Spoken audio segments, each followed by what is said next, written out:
saya akan menjelaskan sedikit tentang materi kelompok 7 yaitu risiko pemasaran. Nah, di sini risiko pasar merupakan kondisi yang dialami oleh suatu perusahaan yang disebabkan oleh perubahan kondisi dan situasi pasar di luar kendali perusahaan. Risiko pasar sering disebut juga sebagai risiko yang menyeluruh karena sifat umumnya adalah bersifat menyeluruh dan dialami oleh seluruh perusahaan.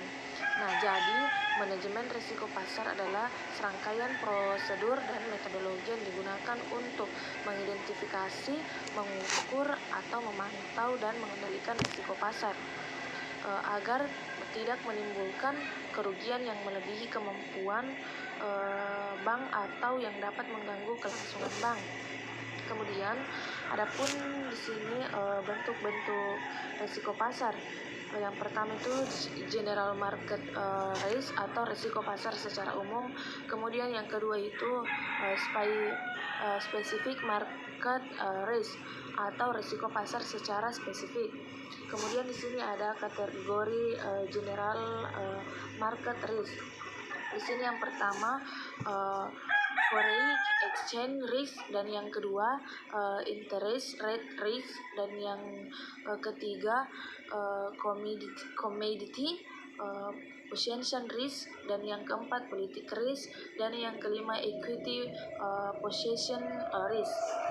Kemudian ada pula hubungan foreign exchange risk dan perbankan. Di sini perbankan adalah lembaga mediasi yang menghubungkan mereka yang kelebihannya dana dan mereka yang kekurangan dana. Kemudian penempatan posisi ini menyebabkan banyak pihak menjadikan perbankan sebagai bagian yang dapat dipisahkan dalam lingkup peluang kerja dan aktivitas bisnis. Kemudian perbankan sebagai yang tidak dapat dipisahkan dalam ruang lingkup kerja dan aktivitas bisnis ini artinya secara otomatis perbankan terseret dengan sendirinya untuk masuk ke dalam risiko pasar atau market risk. Kemudian kondisi dan situasi terbentuknya market risk terjadi karena disebabkan oleh berbagai faktor yang berada di luar kendali perusahaan atau perbankan. Faktor-faktor tersebut antara lain termasuk seperti naik dan stabil perusahaan, nilai tukar, dan lain sebagainya. Kemudian ada pula faktor-faktor yang mempengaruhi terjadinya gejolak harga di pasar. Yang pertama itu faktor fundamental ekonomi. Kemudian yang kedua, terjadinya peristiwa besar dalam ekonomi dan politik. Kemudian ketiga, campur tangannya finansial, otoritas, dan di pertimbangan kekuatan permintaan dan penawaran.